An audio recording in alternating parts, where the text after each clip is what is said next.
ako ba ang panday ani. So para to tabagon, please like, follow, and share sa to ang mini house. Atong mini house oh. Malakap sa itong mini house. Nabutangan natin sa amin. Wala akong pangat sa itong mini house. So ang nagpanday ani dili ako. Taga-diri lang sa mua dapit Matanaw area. Piling location na mo na sa project Kabasagan. Diri ni siya dapit nga area. So makita mo ang mini house. Gamay lang mo yung mini house, di man kaingon nga dako. Mini house lang gani. Siya lang. Ang panday ani taga diri ra pud pita ka ila ra pud sa papa. Ito nga panday, butan ko to siya nga panday kay tawag po to siya mo pag sa to kanang maingon pud nga kanalay palitan para mas makabalato ana ba kabalo siya mo laban sa tuwa. So mas muna ko dili ako ang panday ani ha katong nga pa yung numbers ko ha.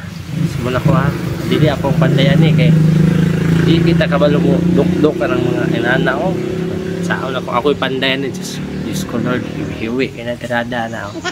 Hiwi sa tong mini house. So, hindi ako panday ani sa tong mini house ha. Salamat sa nangutana. Muna ko dili ako ipanday ng mini house. Ako ang nagpapanday ani nga balay na mga mini house. So that's all. Thank you. God bless guys.